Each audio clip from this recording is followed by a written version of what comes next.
The latest data released by the Bureau of Labor Statistics on last Tuesday morning showed that the inflation continued to show cooling in February, but core inflation remained high, which is pretty higher than the Fed's 2% inflation target. However, since banks continue collapsed one by one, Fed is really in a dilemma situation. What will be the next phase of interest rate hikes? And how will the housing market change, even the entire economy, up or down? Before answering these questions, let's take a look at why inflation is still so high. The Consumer Price Index, which we call CPI, shows the inflation rose 0.4% in February from January and 6% from last year, down from January's 0.5% monthly increase and the annual increase of 6.4%. In line with economists' expectations, the 6% rise in inflation marks the lowest annual increase in consumer prices since September 2021. While the inflation seems slowing, the core inflation rose 0.5% in February from January and 5.5% from 1 year ago, excluding volatile costs of food and energy. The monthly increase in core inflation is the further evidence that inflation still remains very high. While this is the smallest annual increase since December 2021, the core inflation of 5.5% is still too high, which is too far from Fed's target inflation rate, 2%. Let's take a look at specific price growth categories. Housing costs, shelter, rent category rose the most, accounting for almost half of the overall inflation increase. Rental rose 0.8% in February and 8.1% from a year earlier, and the cost of housing accounts for almost 35% of all CPI categories, occupying about 1/3 of the entire CPI calculation. Therefore, in order to reduce inflation as soon as possible, we must start from the rental part. As for the other parts, the energy index also rose 5.2% year-on-year in February, and mainly due to the fuel prices increasing 9.2% than last year. However, overall energy prices fell 0.6% in February from January because fuel oil prices fell 7.9% in February, offsetting some of the monthly increase in natural gas prices. The overall energy prices fell slightly in February, while the food price index continued to rise, up 9.5% from last year and rose again 0.4% from last month.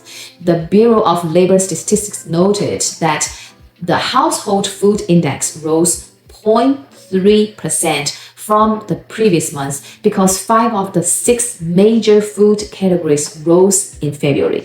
Among these categories, egg prices fell by 6.7% in February due to the difficulty of supplying eggs in January, and eggs in February have been restored. As Fed Chairman Jeremy Powell promised aggressive monetary policy to reduce inflation, the Fed has raised interest rates by 4.5% over the past year, reaching its highest level since 2007. Originally, investors in market also thought that Fed will announce a 0.5% rate hike at FOMC meeting in March because Powell was unhappy last week knowing a slight drop in inflation in January, but with a strong labor market. So Powell said that there was still a long way to go to reduce inflation, a hawkish statement suggesting that hike rates could be higher than previously forecast. However, this prediction was overturned with the collapse of Silicon Valley Bank in recent weeks. Wall Street analysts speculate that the worst financial situation will change Fed's plan due to the recent collapse of banks and the risk of financial instability. Faced with high risks in the financial sector, the Fed now is really under pressure. This lowered expectations for the Fed's next step could raise the rate to 0.25% instead of originally everybody was expecting 0.5%. The chief economist at Oxford Economics commented as well, Although the pressure on the banking system has soared, the Fed is still highly focused on decreasing inflation. We also believe that the Fed will continue to raise interest rates to cool down the economy and reduce inflation.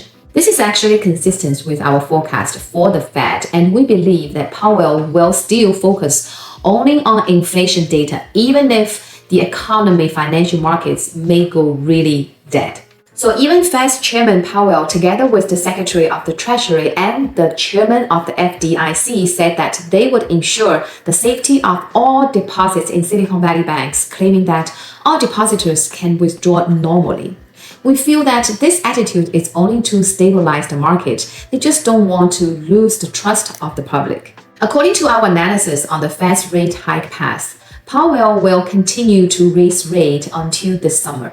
Mortgage rate will remain high in the first half of 2023, which will lead to a further decline in housing price. The current 30-year fixed loan rate has risen to 6.73%, soaring up from 6% in early February, reaching its highest level since the beginning of 2023. As we said at the beginning, a large part of this increase in inflation in February was due to rising housing costs and rents, accounting for almost half of last year's overall inflation increase. Historically, housing market changes have had a 12 to 18 months lag, so we don't expect a downturn in the housing market to start appearing in the housing portion of the CPI data until mid-2023. Because housing prices is the biggest portion of the inflation, so inflation is expected to drop sharply in the second half of the year. Mark Zandi, chief economist at Moody's Analytics, also expects inflation to remain above the Fed's 2% target for the rest of the year, but he expects it to fall around 3% by the end of the year. As we all know, the long-term mortgage rate, such as 30-year fixed, are directly linked to the inflation level. So as long as the inflation begins to slow down sharply in the second half of the year, mortgage rate will begin to drop. We know that housing market has a 12 to 18 months lag, so do the unemployment.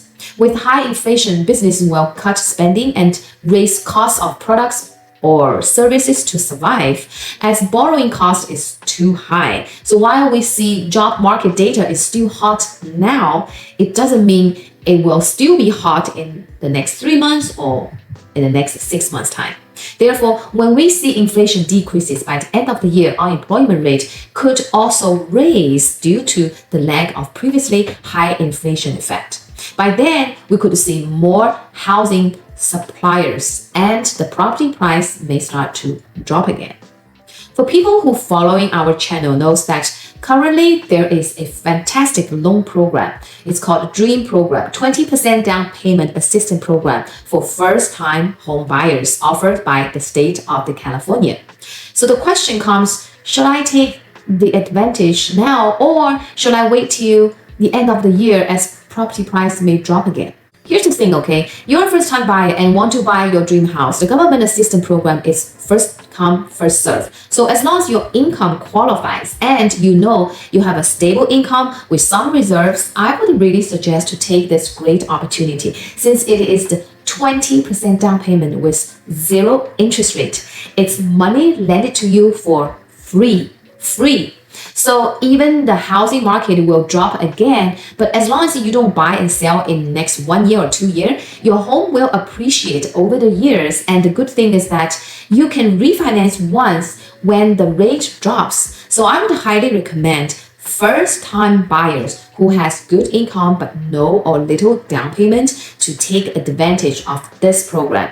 Exceed Lending, we are government approved lender, so we can pre-approve you, and if you qualify, we can get the loan for you.